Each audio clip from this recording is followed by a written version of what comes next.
Hey everybody, Chris DiSano for Your View here, coming at you live from my master bedroom in quarantine.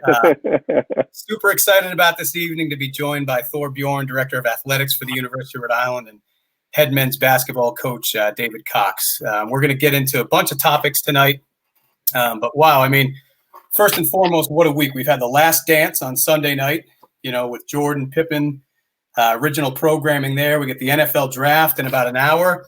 And then we got this. So, I mean, we're spoiled with the original content this week. I'm just excited to be a part of it. So we'll obviously provide for some fan questions to be answered, provided that they are, relevant and up to the task. And we think that as Rhody Nation you are. I want to make sure that I extend a warm welcome to everybody and hope that you're all happy, healthy, that your families are healthy and safe as well during this time. So, for Thor and David, we're going to bounce around to some different themes. Some of them will be themes that you can both weigh in on. Others might be better for one or the other, and I'll just defer to you all to, decide which one's going to take the question. But I think a great place to start is just this public health situation generally. We're all quarantined. We're from home offices. We're dealing with childcare. We're running athletic departments. We're running programs. So, Thor, I'll start with you. What particular challenges are there for you right now as you triage these things on the front burner? Chris, first of all, it's great to see you. Great to see you, Coach Cox, since I don't get to see you in person all the time. There is a lot of challenges, and it puts things in perspective pretty quick, I think, Chris. We realize that, Division I athletics is really, really important. But right now, as we're dealing with as a world, never mind just even the country, this pandemic, it puts things in perspective, and it changes a little bit about what we do and how we do it. But at the end of the day, we've got great staff, we got great coaches, we got great student athletes, and we're really focusing on making sure that we're trying to communicate well. Today, for example, we had our second or third all department staff meeting via WebEx, and it's just funny. I was mentioning to you and Dave before we started, it just lights me up to see everybody because I miss them. We don't get to see everybody every day, and I think we have a very close family type operation at URI, and so it's hard. It makes it very unique and very challenging. But like I said, it puts things in perspective, and the biggest thing for us right now is to try to make sure we're following all the recommendations and keeping everybody's being safe. Well, it's a great point. You talk about communication, and I'll shift it over to you, Coach. What about even guys trying to finish the semester out in terms of student advisors, student athletes trying to complete their coursework? What are some of the items that you're dealing with from a program management perspective? Well, certainly unprecedented times, Chris, as you guys have mentioned, and it's been challenging, for us as a program and for some of those individuals academically. But let's, first thing is first, it pales in comparison to some of the challenges that many Americans are now facing. So, prayers to all of them. The challenges that we are facing, are relative to sports and schooling right now, which are obviously very, very serious, but not life threatening at all. Our guys have done a great job in regards to communication, and I got to give a lot of that credit to the staff, in particular our academic support system led by Meredith Gibbons. She's been just outstanding in regards to constant communication, making sure that these young men are on task with their assignments, are on course, and they haven't missed a beat, even though they're now learning virtually. But the communication piece has been a little bit tricky, a little bit challenging, but it's something that we're all faced with right now in college athletics. Thor, from a collection of AD's perspective across the A10, how often do you speak with that leadership group? And, maybe what are some of the hot button issues elsewhere as well, or places where you can share and draw knowledge, of one another?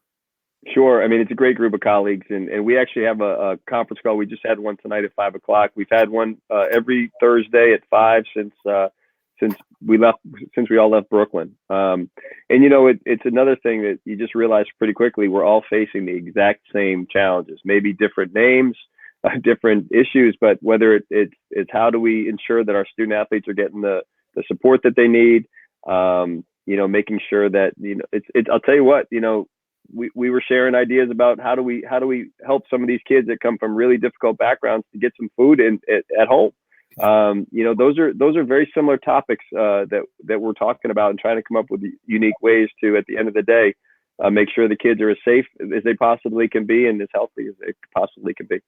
Well, you guys said it best. I mean, it's certainly all hands on deck for all of us, in trying to effectuate positive change, on a human level, and then obviously, from particular vocation, whatever we do, trying to make the best of it. So, Thor, you just mentioned Brooklyn. I think it's a good segue, to this year generally for this basketball team. So I'll shift it over to you, Coach Cox. But 21 wins, 13 conference wins.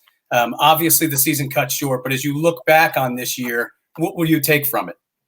Wow, man, I'm just, it all ended in a flash. It's a little bit surreal. Haven't really had an opportunity to reflect on it, particularly with all the, the comings and goings, in this early postseason, month thus far.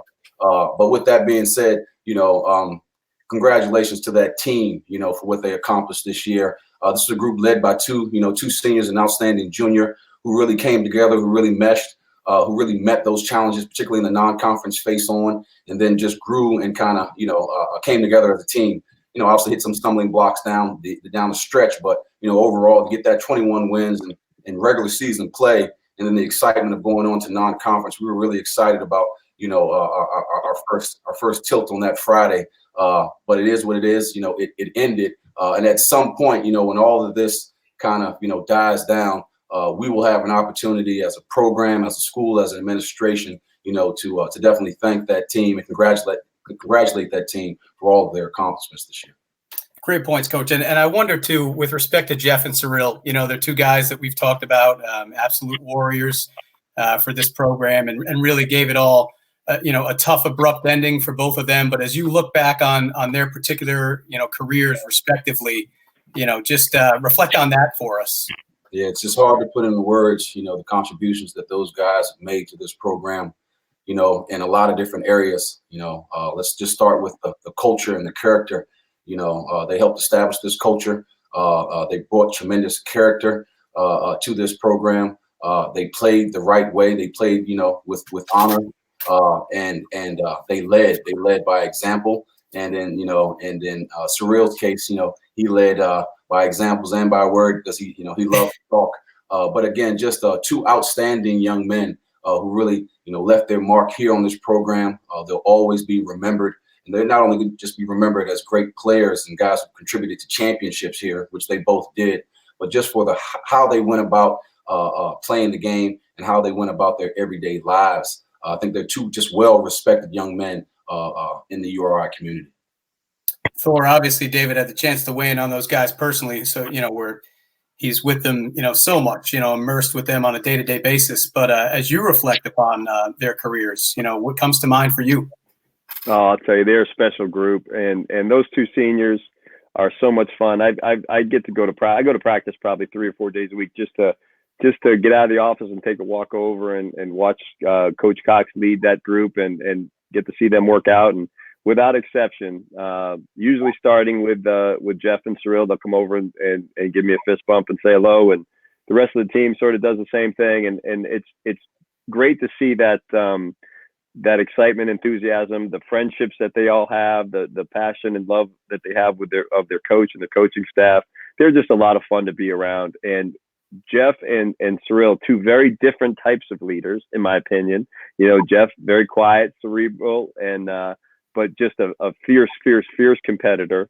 And Cyril, Cyril's not quiet. He's not quiet. And I remember really getting to know Cyril his freshman year. And I said, man, when you graduate, I can tell you're gonna be one of my favorite student athletes of all time. And it took me about a year to get him to smile whenever I saw him, but he's terrific. They're the best. And I'm gonna miss them because I texted both of them that Thursday night when they were heading back home and just to say I'm sorry and I wish you guys had a chance to go out because I know we were going to do great things. We already had an incredible year, a great year, and but it wasn't done yet. We knew we could play for quite a bit longer, and there was a lot of excitement around that. And I just as so many other seniors missed out on an opportunity. The two that I certainly care most about really missed out on a special opportunity as well. And that would have been to get to 3 NCAA tournaments out of 4 years. And, I believe they deserved it and I believe they would have earned it. Yeah, certainly a tough ending for everybody. And, but those guys always represented the university with class and grace and obviously terrific play. So they were ambassadors in every sense of the word. as we shift to another leader, let's talk a little bit about Fats Russell. The year that he had this past year, how he's doing. We know he's testing the NBA draft waters right now. So, Coach Cox, for you, what can you say about Fats' year, and then just maybe get people up to speed on the level of communication you've had with him, where he's at, those types of things. Well, it was just an awesome experience, and I'll talk about the experience of watching this young man grow, from a freshman, who came in here with, a tremendous amount of confidence, but obviously had to kind of wait his turn and learn to play, with some more mature players at the time. And then, going into his sophomore year with all the expectations, not only that we placed on him as a staff and as a program, as a team, but that, obviously the fan base placed on him as well. And then watching his growth from, obviously from last year to this particular season, where he had not only outstanding numbers and outstanding production, but he just led and his game evolved. So, it was amazing to watch the transition. And, I'm really excited and happy for him to have this opportunity right now in his lifetime. And again, it's a lifetime dream, of all basketball players, but specifically, college Division I basketball players to play at the highest level. And, you can't invite yourself, onto that particular market. You've got to earn your way. And he's earned his way, and he's going through the process, and we wish him the best. Coach, what kind of communications have you had with him since he entered the process? And, how's it going? Just any way that you can help fans understand, maybe a little bit of the nuts and bolts of what goes into this time period for players. Sure. Well, we do talk constantly, as a staff, and obviously I reach out to the players, via text, via FaceTime. We have the Zoom meetings, so we're in constant communication. In regards to Fats in particular, he's kind of resting his body up a little bit from, the long year, but at the same time, he's a gym rat, and he's hungry, and he's hungry for this opportunity. So he's also been training. He's also been running. He's also been playing a little bit and trying to eat well. And trying to get his mind right. And again, just for the fans, just so you can understand. Again, as I mentioned before, this is a dream. This is a dream come true for this. Possibly for this young man, and he's earned this right. To go through this process. And it's a win-win for all. It's a win-win for the program. It's a win-win for his family. And it's obviously a win-win for him, as we recruit, high-level basketball players, and we sell them on the fact that we will win here at a very high level. They will develop, their games, and they will have the opportunities to play at the highest level. This is an example of that. Thanks, Coach. You talk about eating well, and that's something that I'm definitely not doing right now. I got the refrigerator pretty much within a quick jog downstairs. And I'm lucky I'm wearing a collared shirt. I think this is the first time I've worn a collared shirt since, maybe mid-March. So this is great. Got me up, showered, all that kind of stuff. There we go. Let's shift gears a little bit and talk about the Ncaa transfer rule. And let's talk about it from a macro level first. There's the possibility of the anticipation of the immediate eligibility.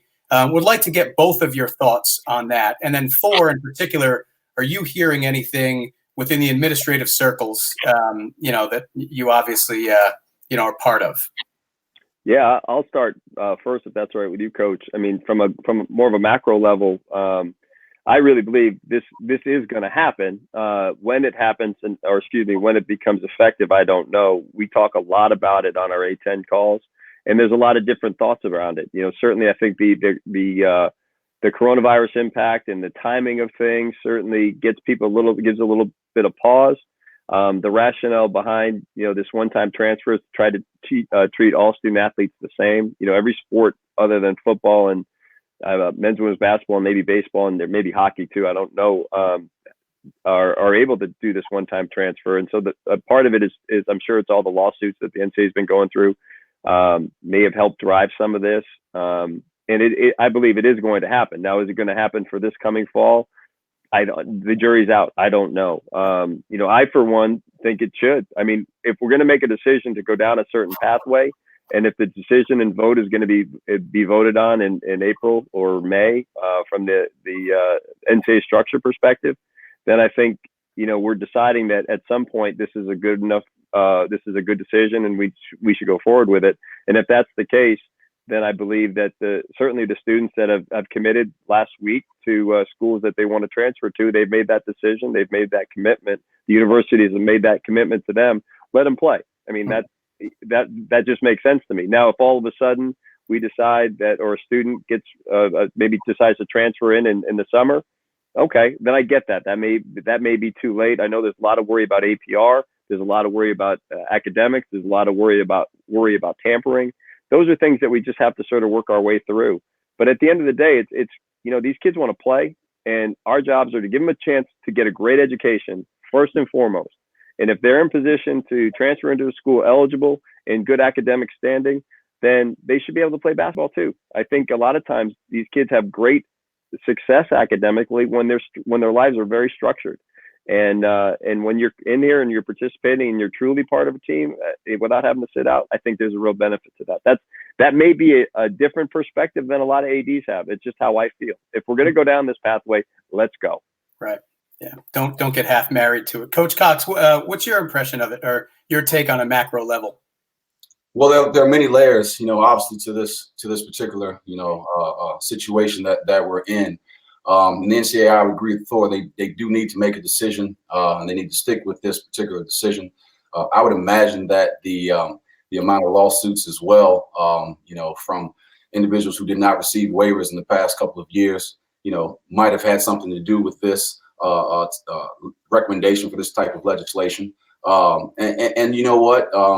It's an individual decision for each of these kids, and they do deserve the right, absolutely, to make these decisions and to go on and to play. And I do not, think that this has anything to do with character. When you talk about kids choosing to transfer, a lot of times you talk, directly, you begin to speak about character in these young men. And I don't think it's a reflection of their character. I think it's just, an opportunity that's presented themselves. And just, oftentimes human nature is, unfortunately, you're sometimes as loyal as your options, and the effect that it will have specifically, on mid-major programs, specifically conferences like the Atlantic 10, it will be tough. It will be tough because you have, different schools, obviously at different levels, specifically the Power Five, who have a lot to offer in regards to, resources or facilities and things of that nature. So they become very attractive to guys who are at our level and having some degree of success.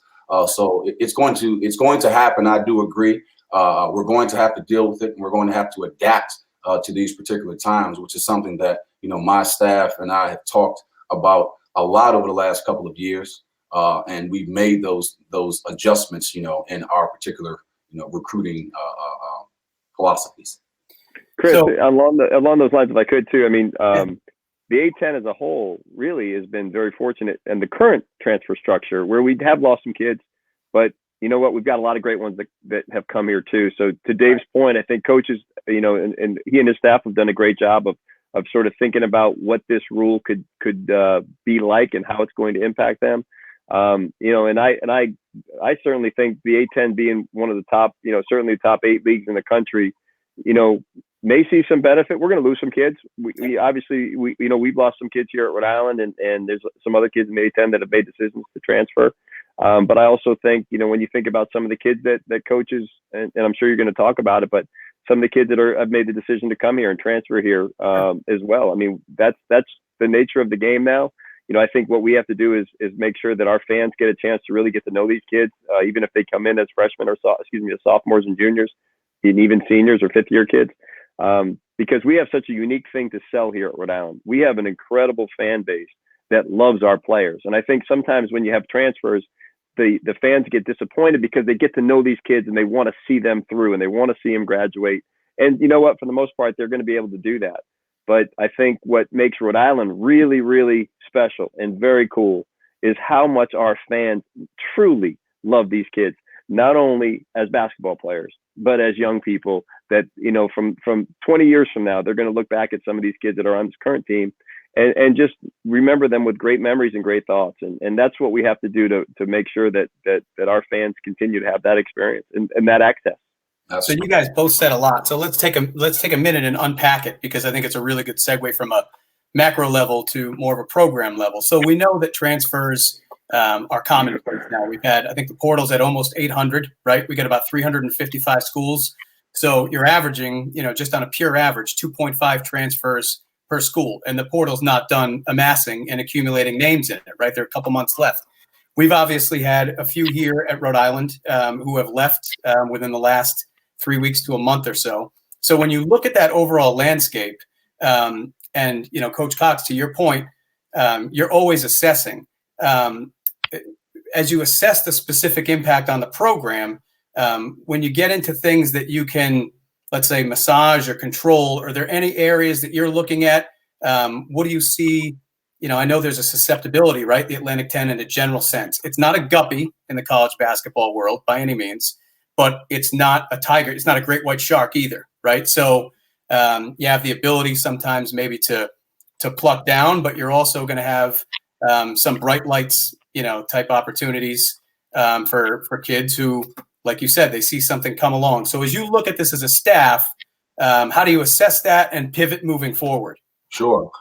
Well, we've got to adjust. You know, we've got to adjust with the times, which is what a number of, you know, schools and programs and staffs at this level, you know, are doing, some to various degrees of success. This program has, you know, always been successful in regards to recruiting very high level talent coming out of high school. It's just a very attractive program, you know, because of the school, because of the facilities, and obviously because of the tremendous fan base, you know. But you know, just in regards to, you know, it all here.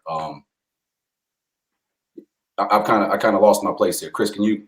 Yeah, no, that absolutely fine. So, you know, in a general sense, if you go back from somewhat of a, like, even if I look at things from a business perspective, you know, management, you're always kind of doing a SWOT analysis, strengths, weaknesses, opportunities, threats that are out there. Gotcha. That you know, sort of calibrate and collect your staff around these things. Like you said, you just have to continue to pivot. You wrote the letter to Rhody Nation a few days ago, you know, about continuing to stay the course, and obviously you've amassed something here, and you know, from the time back.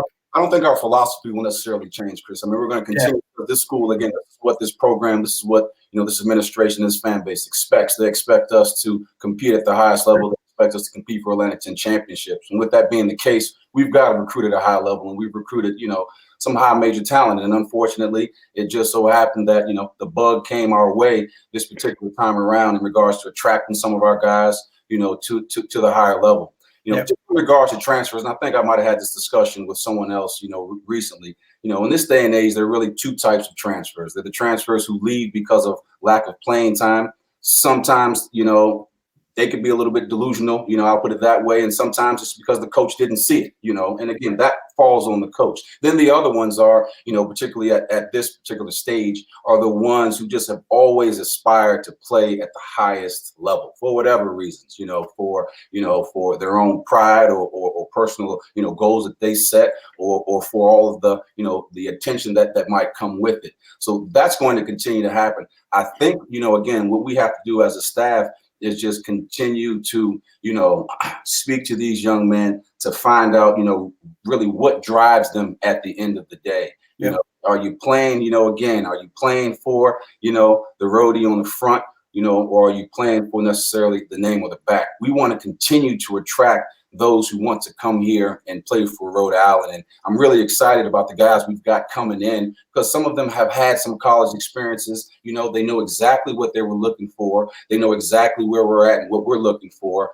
And they're perfect complementary pieces. And I think they're going to mesh, you know, they're going to mesh really well. So, you know, when you talk about adjustments, you know, we're always in constant communication, trying to stay ahead of the curve, you know. But in regards to, again, you started it. You know, there are transfers right now. There are probably going to be 1,000, you know, in the next 30 days. Yeah. This waiver rule happens to take place in another month or so. You know, we could see up to 1,500 or so transfers. What are we going to do? You know, cry about it? Not at all. We're going to adjust. We're going to pivot. And I feel so confident here at Rhode Island with all that we have to offer. You know, all the successes we've had recently, you know, the trajectory of the program and of the team. You know, obviously great season this year, didn't end the way we wanted to, but we were heading the right way. You know, I'm excited about the future. Yeah. So we're going to talk about, you know, some of the guys you mentioned in terms of the incoming classes as well. Thor, to bring back to you for a minute at the departmental level. And again, I agree with you, Coach. I think you made some really good points. It's not necessarily a tectonic plate shift in ideology here, you know, but there's always a a yearning to make sure that you're optimizing. And it seems like, that's exactly what you and your staff are committed to. Thor, from your perspective, from an overall departmental level, level of investment, branding, infrastructure, where's your mind at these days on that? Oh, I first of all don't think you ever want to stop. You want to keep investing and going. But let me say, based on what Coach Cox has done and based on what this program has been in the last 5 years, one of the top 2 or 3 programs in the A10. And I'm very proud of our program, and I'm very proud of the investment. And I'm very proud of the university support. I'm very proud of the fan support. All that said doesn't mean we stop and settle. We never stop and settle. We've got to keep investing. We've got to keep, making sure that this is, as much as anything, that our kids know that it's really important. It's really important to the university. It's really important to our fan base to make sure that they're having a great experience. So, when we talk about, it's funny, I was talking to someone today and we talked about the practice facility and the person actually said to me, he said, you went to 2 Ncaa tournaments in the last 3 years without a practice facility. And I said, you're exactly right, but that doesn't mean we can't work towards getting one. Why do we want one? We practice 97% of the time in the Ryan Center, which is nobody does. That's great. That's a real good home court advantage. We want the guys to be able to go out at 10 o'clock at night and get in access to a gym and go play. I mean, in talking with Coach Cox, when we hired Dave, I said, Dave, is that still your top priority? And he said, yes, it is. My guys need to know they can go play. And my guys need to know that the university cares. And again, those are the things that we keep making sure that they realize by making different levels of investment. Where we were 7 or 8 years ago compared to where we are today is a different program.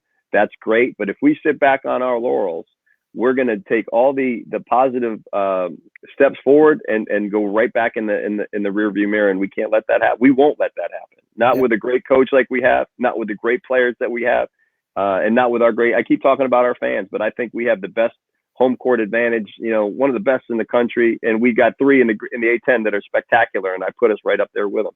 So no, we want to keep working hard, and we know we need support. We need the support from our donors, and they've been supportive. They've been great. And we're going to keep going back at them and saying, hey, our top priority is this practice facility for our men's and women's basketball program. Let's go get it done. Got to do it.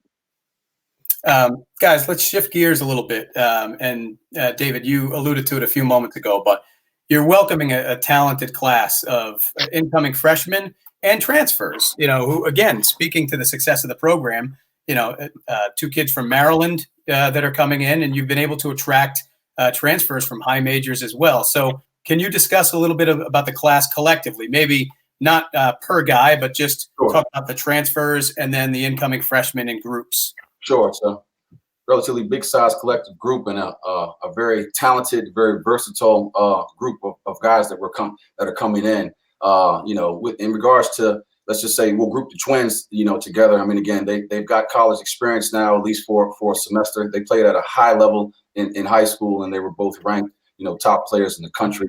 They're going to bring, obviously tremendous size, athleticism, and just skill, and hopefully a degree of maturity since they've been in college for a year. And then, I'm obviously really excited about, Hassan's brother. I hate to point anybody out specifically, but, again, a Martin, to have another Martin back here, on campus. I'm really, really excited about Malik, and he's just our type of guy.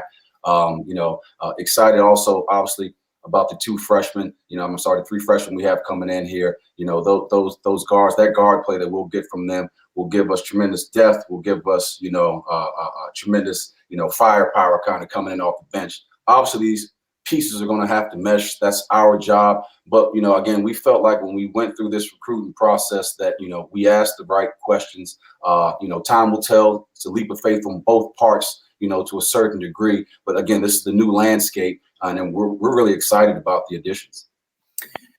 Coach, let's jump a little bit to remaining scholarships. We know you can't talk specifically about guys, of course, but are there any archetypes of players or roles that you're looking for? You get 2 scholarships available, and how likely are you to perhaps award them both versus one? I'm sure that's all up in the air, but just anything you can help fans understand would be great.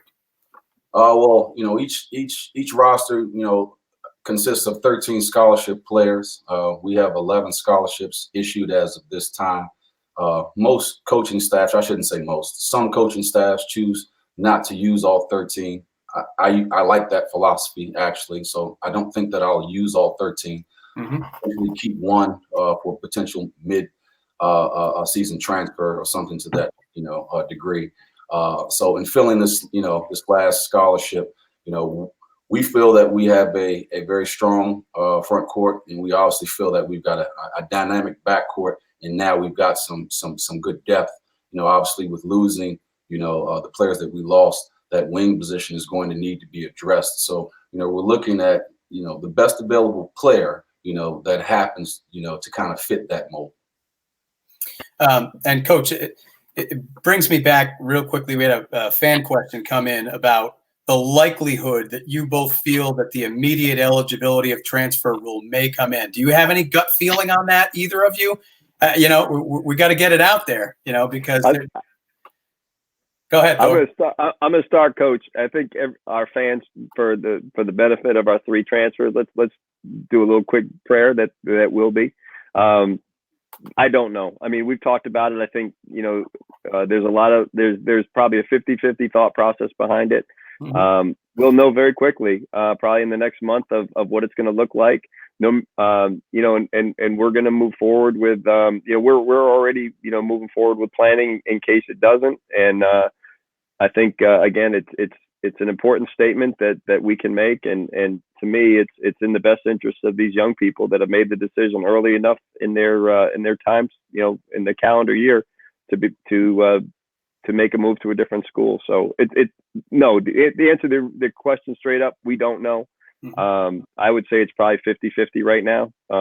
But I think from a legal perspective, it certainly makes you think that if we're going to go down this pathway, why wait? Why not do it immediately, in my opinion? Yeah, Chris, I don't really have a feel one way. A little bit above my pay grade. Whatever the decision is, we'll make adjustments and move forward accordingly. Fair enough. Mine too. So, Coach, I want to backtrack to something that you just said a moment ago about the front court. Get a couple of returning front court players in Antoine and Jermaine. Just your thoughts about their play and perhaps some of the growth that they need to do in terms of individual player development in the off season and conversations that you've had with them. Well, first of all, we're going to miss Surreal.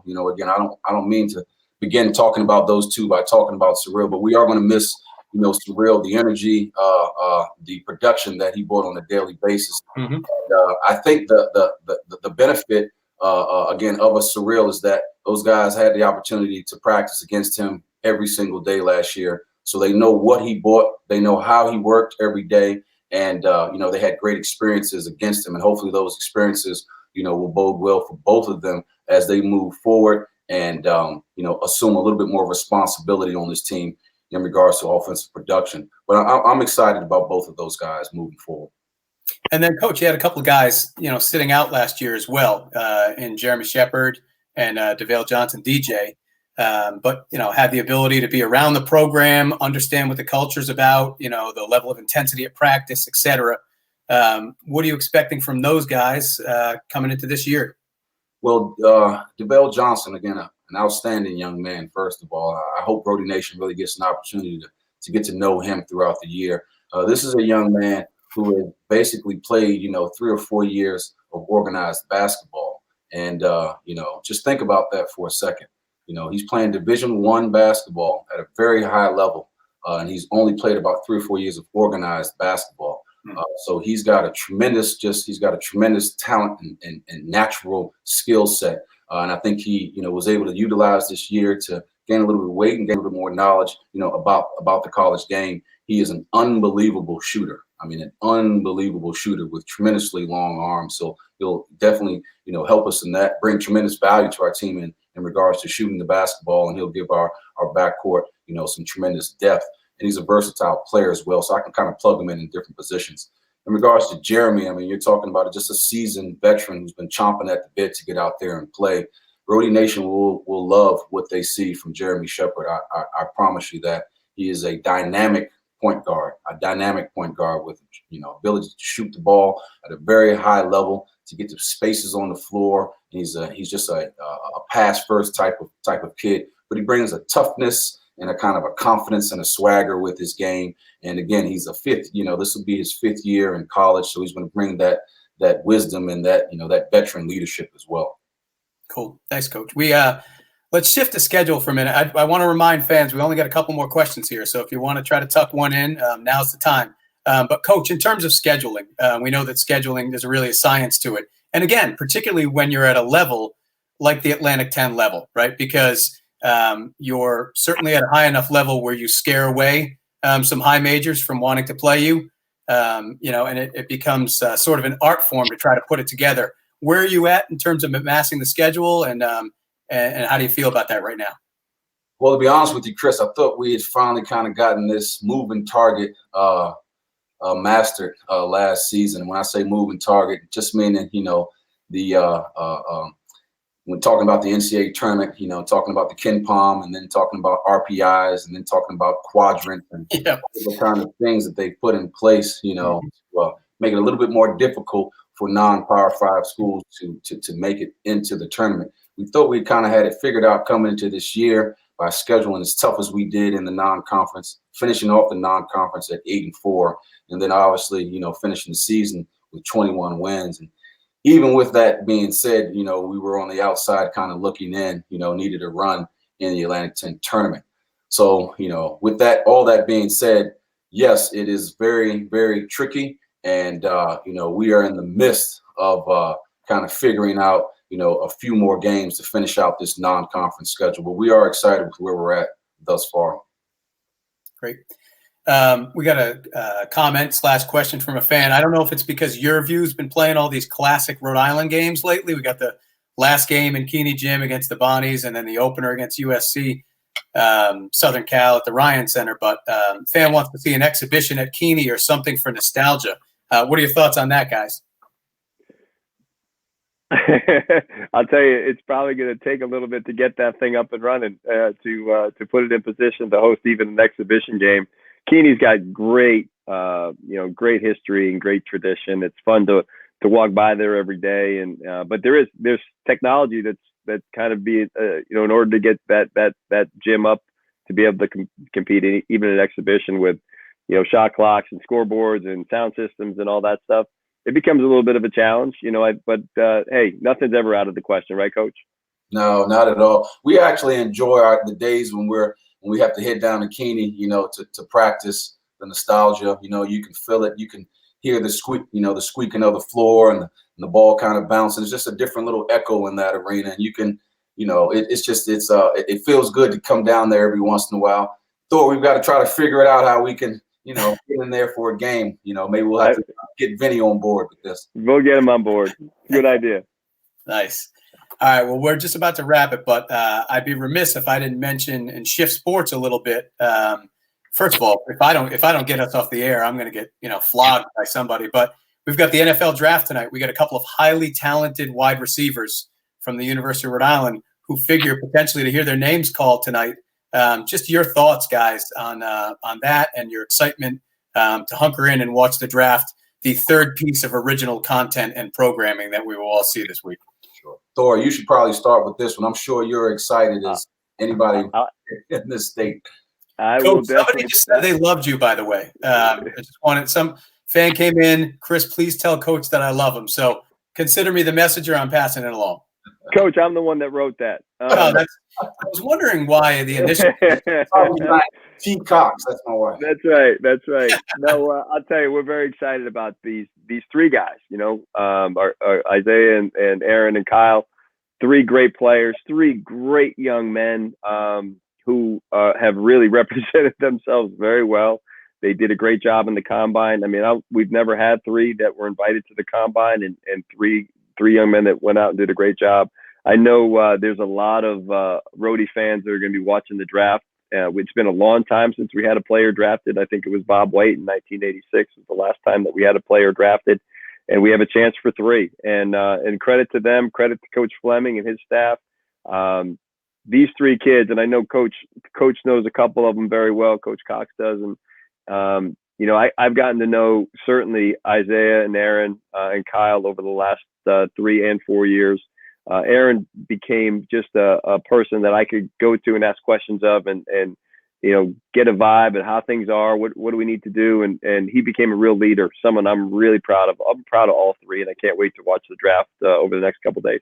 Thor, I want to thank you for cleaning up my mess. This is why I only cover the basketball team, right? So I'm talking about two guys here. I got a family. I got 14 Atlantic 10 basketball teams, and I'm like Cliff Clavin on here. The Jeopardy question is just gone. So thank you. That's all right. Don't you worry.